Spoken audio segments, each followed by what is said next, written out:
Hey everybody, welcome to the S3 Podcast, Episode 1. Super excited to be here. First podcast ever. This is going to be unedited, broadcast live as we create it. It's going to be put out. So let's get started. Today, Episode 1, we're talking about internet privacy.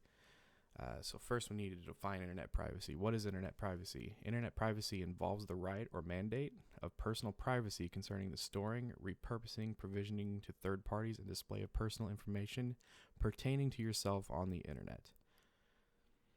Basically, anything you put out there, you have a right to protect it. It belongs to you. It is your personal information. It's basically like sticking your credit card information out there or sticking your address out there, or posting a picture on Facebook. You have a right to know where that goes. You have a right to know what's happening with your data. You have a right to know who owns your data. But while technically you own your data, under certain EULAs, under end user license agreements, it goes to various other parties for spam, for marketing emails, for tracking. So you want to be aware of all this stuff, especially with your cell phones now, or your smartphones. You want to be aware who is using what. So it's very important to read those end user license agreements. It's very important to check everything out to see where everything is going, because your HTTP cookies, your flash cookies, your device fingerprinting, photographs, your search histories, any privacy settings on your social networking sites, anything that's stolen by your service providers, your ISPs. All that's tracked and logged by somebody and it's put out there for someone to use. So basically, that's how a lot of these companies make their money is, so like Facebook, you take a Facebook profile, you put your name, where you live, you tell them who you're friends with, and they stick a cookie in your browser, and they track to see what you use, and they use this information to target their ad revenue or their ads. So they take that information and kind of direct you towards stuff that you want to see and stuff that you interact with on a daily basis or a minute-to-minute basis. I don't know how often someone uses their phone or how often you use their phone. If you're like me, I have my phone in my hands quite a bit. So I give Facebook and Instagram and Twitter and YouTube and Google and all these other companies a ton of data about my personal browsing history, and they use that information to direct it. So that brings us on to the next topic, or the next part of this. You want to look at who is internet privacy for. First off, internet privacy is for everybody. You need to be aware of where everything's going for protection, to protect yourself from identity theft. You want to make sure you are protecting yourself as much as possible, as much as you desire, I should say. Forbes put out a great article earlier this year, back in February. Basically, if you don't care about online privacy, why you should care about it. It's kind of a weird issue. Privacy is kind of a weird issue today. You get on social media and you just blast everything you see. Any issue that's brought to the media is put out there by the tech companies. They know about what everything is going on, and say you share your anger on a platform. You go to Facebook and you complain about a bad day at work or political discourse or something like that. That information is used to track your whereabouts. So like Google and Facebook, you kind of want to take a look at your security settings. You want to take a look at your security settings and see where your data is going, what's actually being used for, because they have to put it out there legally. And it's all under the end user license agreement. And it's all under your security settings. So you want to double and triple check all that. And then so one of the major things that happened was the CASA CTO, Jameson Lopp. He was swatted in October 2017. If you don't know what swatted is, I'm sure everybody does, but just for a simple breakdown, swatting is where somebody online doxes you. They get your name, they get your information, your physical address, and they make a bogus call to the police and say, hey, this person is dangerous, they're suicidal, they've got guns, they're holding someone hostage, and basically they talk the police into sending a SWAT team to kick down your door, and they do. So that's what swatting is. After that, LOP created an extreme operational security for cypherpunks, and there's a couple of blog posts out there. I'll link those if you guys want to see them. But basically, it's to help you improve your own operational security, which you need to do. Identity theft is the number one crime. Cybercrime is the number one crime. I think it was $8 billion. Let's check that out real quick. Let's do a quick Google search. How value of cybercrime in 2019. The 2019 annual cybercrime report from the Hedgevec Group. So if you don't know what the Hedgevec Group, I think I'm saying that right. Herjavec, $6 trillion annually by 2021. So it was $3 trillion in 2015. That would make it about $4 or $5 trillion in 2019. So that's a pretty big business. I mean, we're talking trillions of dollars is about the size of the United States' entire budget in one sector, in crime almost. Not what's the cost of cybercrime, just while we're looking at it right here. Scrolling through. Malware attacks cost in 2018 $2.5 billion, $2.6 billion. Web-based attacks $2.2 billion.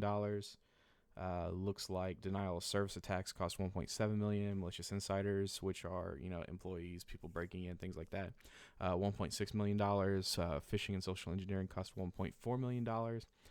Malicious code executions cost $1.3 million. Stolen devices cost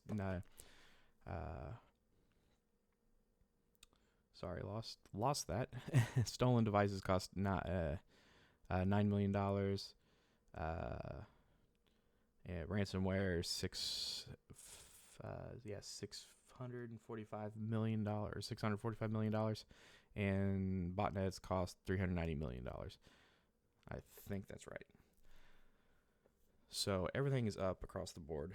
Ransomware has gone up by 21% from 2017 to 2018. We don't know about 2019 yet, but we can kind of estimate that it's growing even further. So just because of the reports that we see in the daily news.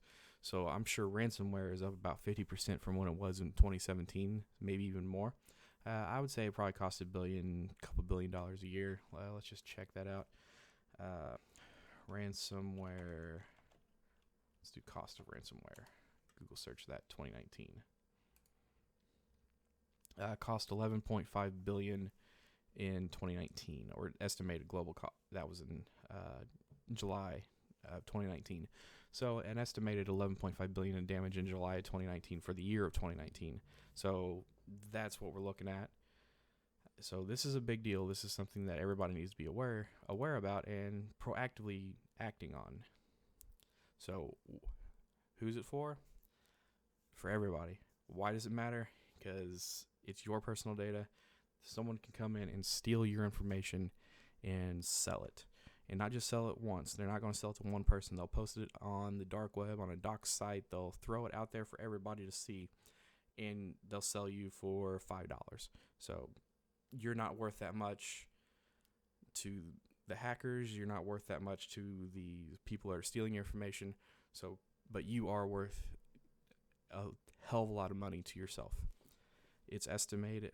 Let's look at the value of a personal identity. Personal identity.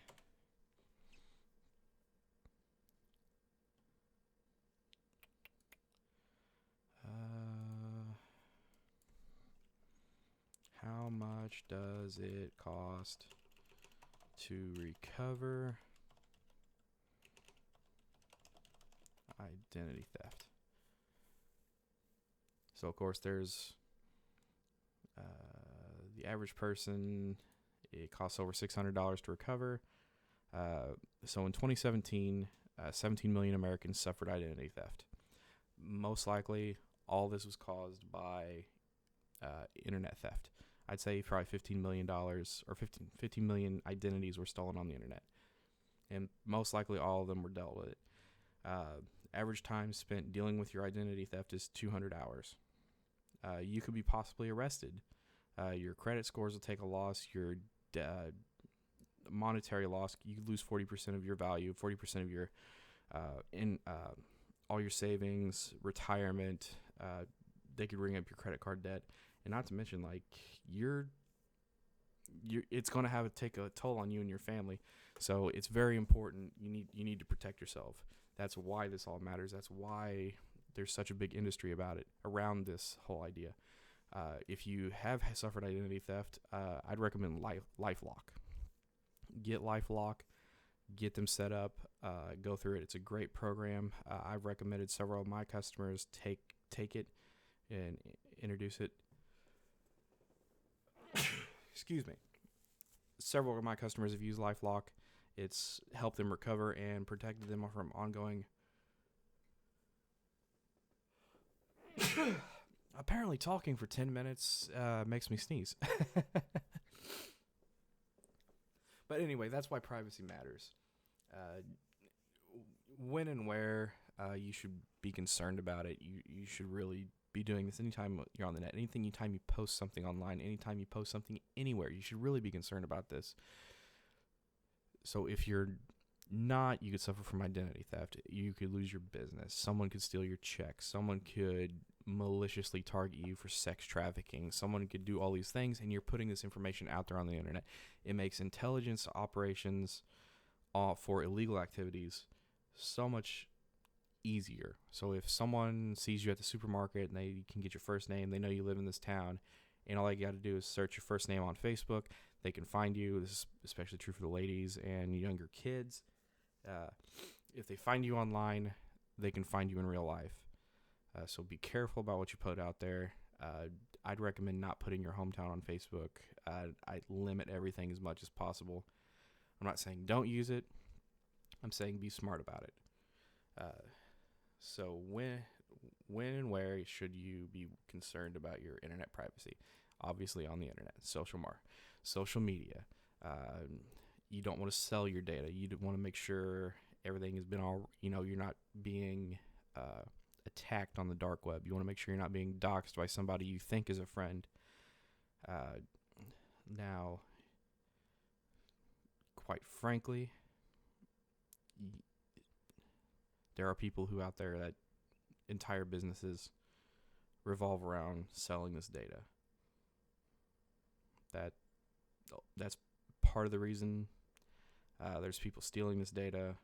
That it's a big deal. So now for the big question: how do you protect your privacy? First off, it starts off with just being more vigilant on social networks. If you're on Facebook, just be careful about what you post. There are 4 major levels to privacy protection. You want to protect against the average person who knows how to search on the web. You want to protect against someone who has the resources to hire a PI. You want to protect against someone who's willing to identify and definitely fund a top-tier private investigator.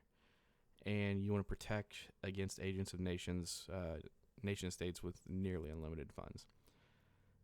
So let's just make it very clear. I'm reading this from a blog. This is my take on a blog post from lop.net. It's just modest protection proposal. So a modest privacy protection. It's really in depth. I will post this if there's interest. But let's start right here at the top. So before we begin, pricing people out of privacy. Most techniques come at a cost. It's hard to fill out hundreds of pages of paperwork, and it spends around $30,000 in service fees to endure a 4-month process in order to achieve any goals. Recurring costs are about $15,000 for this extreme setup. Speak about a half dozen attorneys before you found one that even was comfortable helping him. This made it easier for him to work with bankers. I'm just going to cut this out because this makes no sense. Actually, I'm going to leave this in. Because I'm not infallible, so I'm just going to leave that mistake in. So one thing you want to do is you want to mitigate real-time location tracking. You should stop carrying around a portable surveillance device, your cell phone. You should turn off your location tracking. You should turn off your Bluetooth. You should turn off your GPS. You should disable all your Google-based services. Disable all your location tracking. That is in your settings. Same goes for Apple. You do not want to be tracked. Why is that important? So let's look at this. Say you have an Apple iPhone.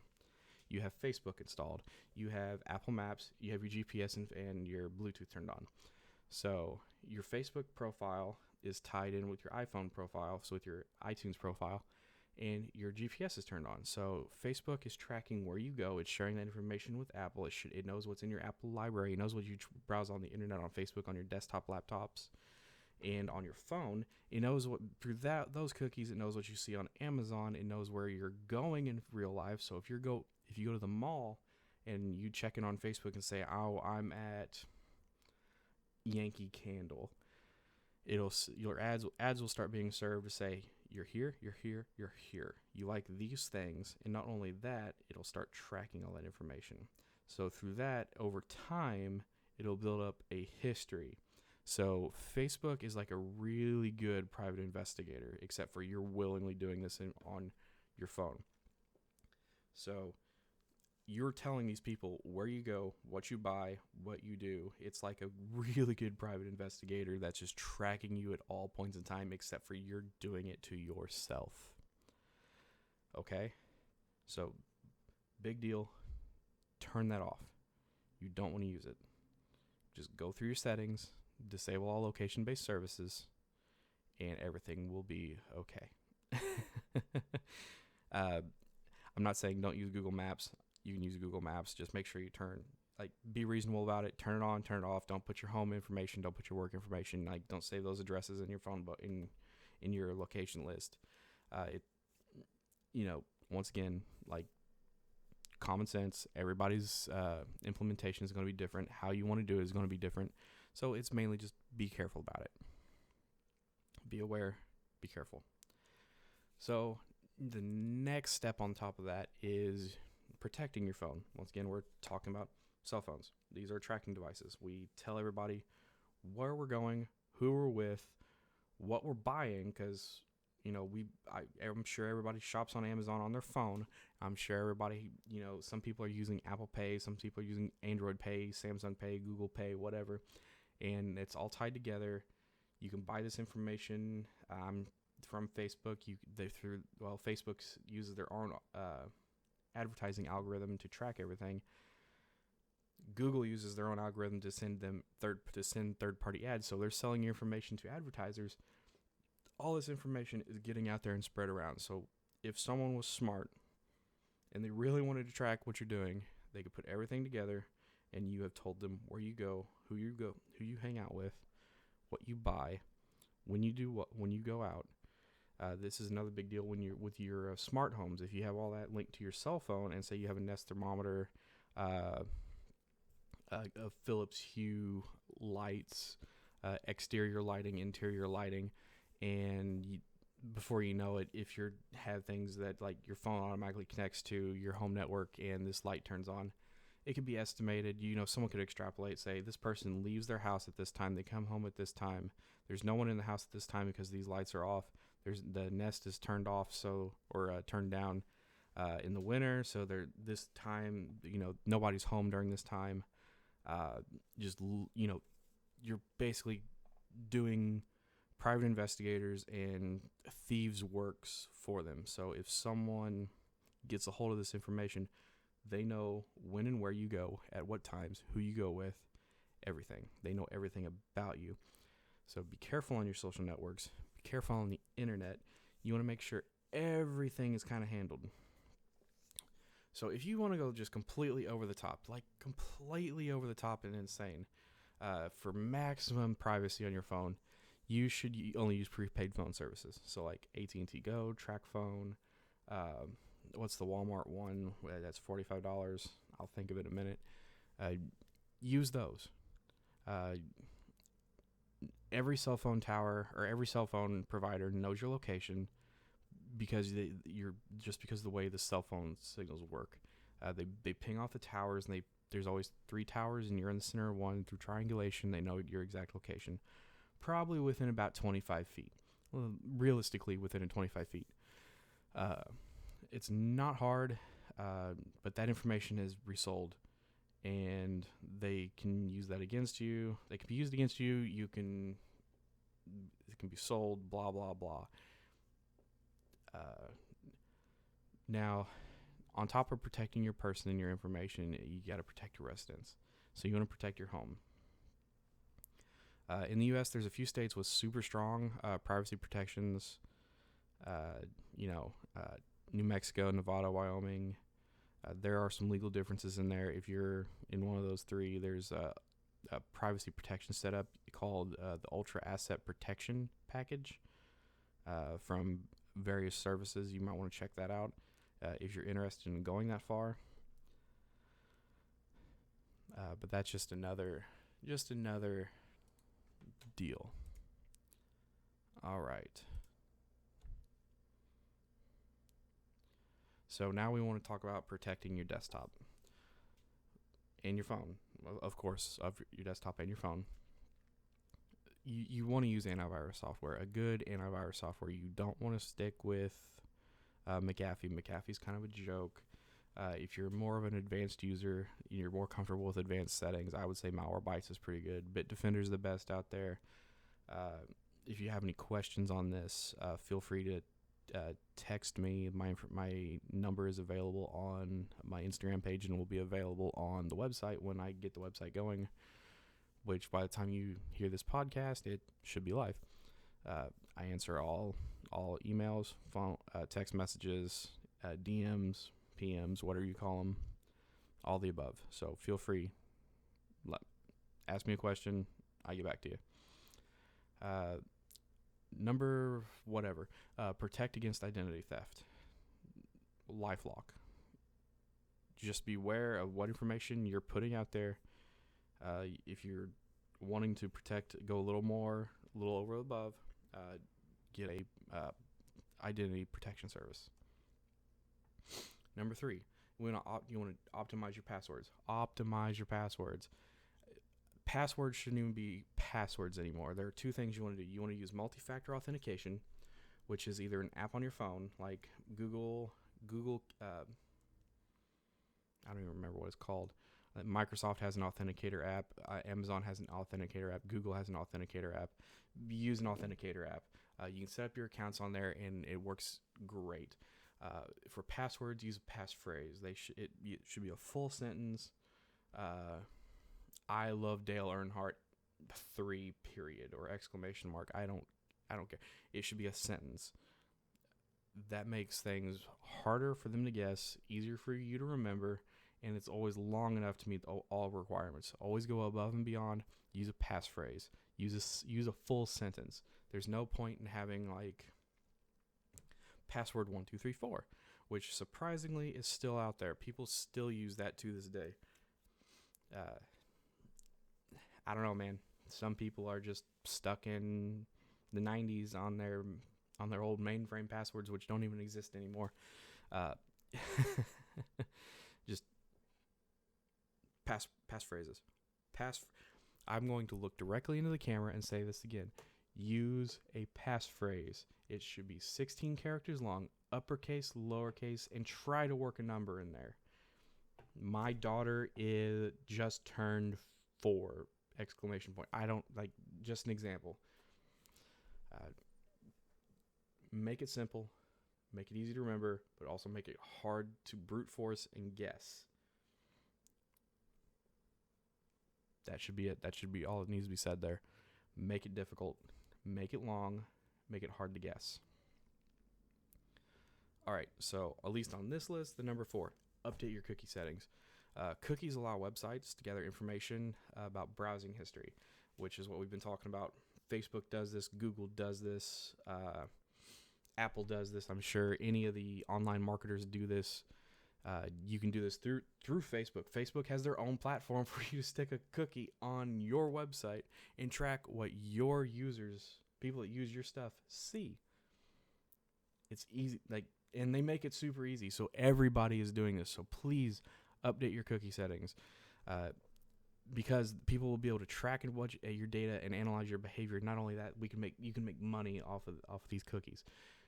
So like through an Amazon affiliate link, you could trick someone into clicking that, and then boom, they stick the cookie in there. And next time you go to Amazon, they get a percentage of whatever your order dollar is. So say you spend $100, they get I don't know, I think it's like 10%, 7%. They get 7, 5, 7, $10, something like that. I don't know, but they do that. If you want to, this is another above and beyond. This is more important. This isn't really important for your home offices.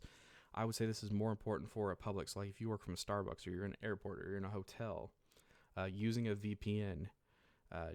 Do not use NordVPN. They just had a very major breach, and they lost their key, their encryption key. Their encryption key was stolen. So it's out there in the wild. Don't use Nord because that's not secure anymore. It's pretty easy. But a VPN, which is a virtual private network, it basically you connect to the internet, you connect to your VPN. Your VPN creates a secure tunnel to wherever you're connected to. So if you're browsing for work, get a VPN back to your office. So when you could be on your work laptop in the hotel, connected to the hotel Wi-Fi, and connected back to your office's internet, back to your main office's network, and then go out through the network or go out to the internet securely, which makes everything easier.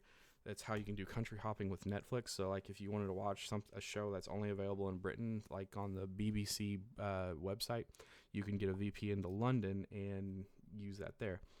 And bing, bang, boom, you can watch the newest episode of whatever comes out there. I don't know. I don't watch British TV. Once again, turn off your GPS on your phone. Another one that a lot of people use, this is scary because I've seen this a lot in hospitals and doctors' offices. I see this a lot in accountants and banks, accounting offices and banks. Autofill options.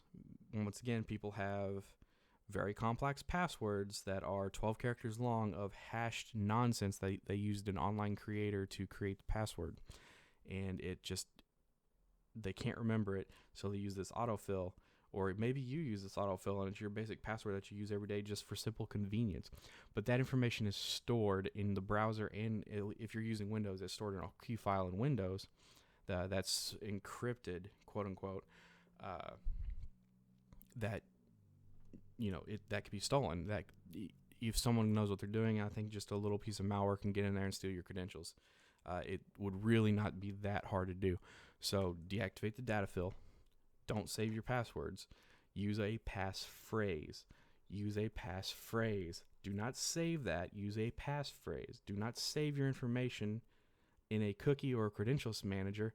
Just know your passphrase. If you know your passphrase is blank, you're always in. Also use multi-factor authentication. Yes, your phone number can be spoofed, but it's really hard to spoof hashed apps. So if you have a secure app on your phone that is plugged into whatever service, so example Office 365, and you go to log into that portal, you type in your passphrase, and then it either sends you a text message or sends you an approve, disapprove notification on your phone that you have to tell. Once again, the AAAs of authentication, it's something you have, something you know, something you are. So your passphrase is something you know. Your phone is something you have. Of course, the third one is biometrics, something you are. So thumbprint, iris scanner, when we get there, DNA. I really think DNA is going to be in the future, like DNA authentication.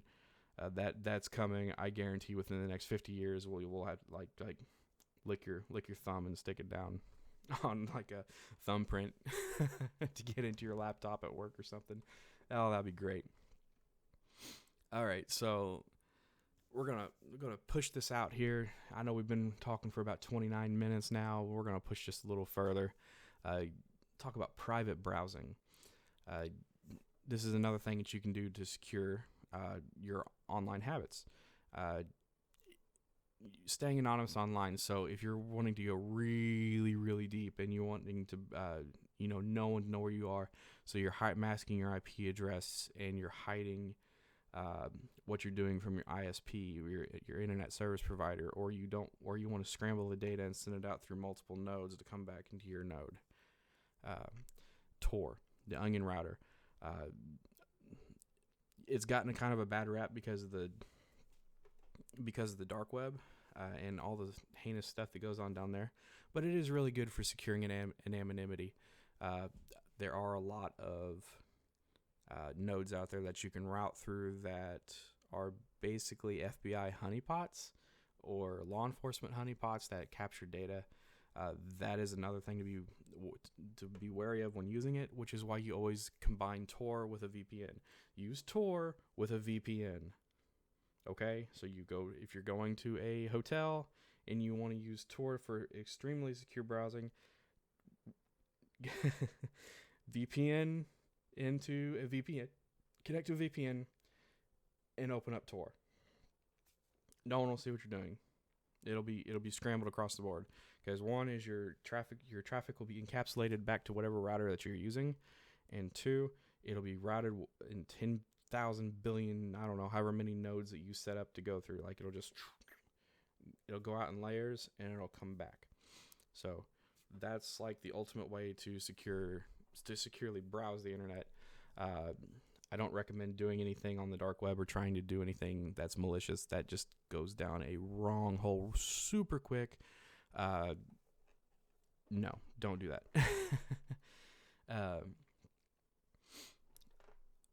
Now, this is a big one. The HTTPS links. So you want to make sure that all the websites you go to are HTTPS. They have a little lock symbol in the upper corner of the URL bar on your browser. So it'll say www dot blah blah blah blah blah. It'll be a little lock. HTTPS is basically encryption. So it's hypertext transfer protocol secure. It's basically creating a hash and a hash sum, encryption, and your browser's going, is this the real site? And the website's going, yes, I'm real. We're the real site. And the browser goes, are you a real site? I want to check over here. And it looks over here and goes, yeah, this is the real site. Or it'll say, no, this is not the real site. We're not going to go to it. And it'll throw up a big warning and say, you can continue if you want. We don't recommend it. That's all you really need to know about it. Just make sure that all the sites you use are a little lockbox. If you want to check out what it looks like, you can go to PayPal. PayPal's really good about this. They're really super anal about data security online, so that it's always a good spot to double check. Sorry, I needed some water. 30 minutes kind of dries out your mouth. The last and final thing that we really, I shouldn't say second to last, you want to make sure you log all your social media accounts are private. So you go into your security settings and you set up all your security settings the way you need it, right? So if you can go to settings, you can set it to where no one can see your profile unless they're your friend. Most profiles are automatically set to public. You want to go in and change that to private. Now, I think they have several layers now. I have to go back through mine because mine's set to private. You can't see my personal Facebook. You want to double check that. Go in there, set it private because you definitely don't want your bosses finding your Facebook. You don't want potential employers finding your Facebook. You don't want people who are coming at you with malicious intent finding your Facebook. You don't. So basically, secure it. Secure your Twitter. Secure your Instagram. If you want to go that far, if you're not trying to grow as long as you're not putting any personal information out there, you want to protect all that. So make sure all your accounts are set to private. Number 11 on this list, at least, you want to remember to log out. Log out of your bank, log out of your Facebook, log out of your email, log out of everything. It doesn't matter if it's your home computer. Your home computer can be compromised relatively easily. Just log out. It'll make life so much easier. So log out. Okay. Spam emails, everybody knows about spam. If you get an email that you're not actively looking for, or that looks suspicious, just delete it. The good ones are my Office 365 will never contact you, at least through email. They'll always either call you or they'll send you a message through the administrator portal if you're an administrator. If you are a user that's using it, your administrator will contact you if there's any problems. Office 365 will never email you directly. Things like that. So just delete stuff like that. Most services out there will never contact you directly. They'll always contact you within the service. Public Wi-Fi should be obvious. Use VPN. You don't, because if public Wi-Fi basically broadcasts this bubble, right? So there's not really a direct line for the beam. It broadcasts in a bubble. So if you're on a laptop in a public cafe, you say you're at a Starbucks and you're working on your laptop, you're broadcasting in a bubble. Now, all you got to do is just, if you're wanting to steal that information, there used to be a Firefox add-on that would, you connect to the Wi-Fi and it just grabs all the packets.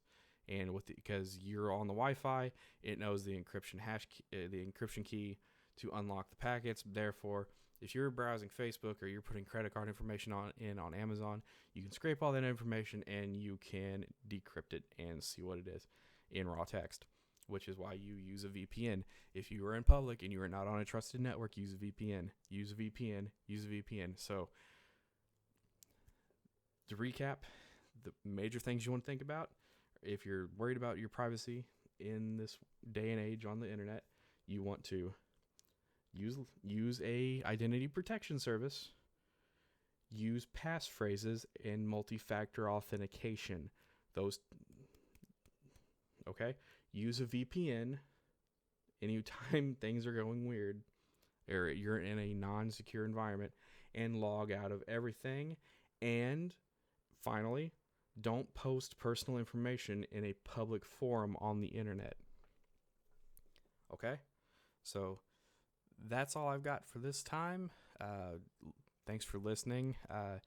Make sure to follow us on Instagram, Facebook, Twitter. It's going to be at S3 Labs on all those.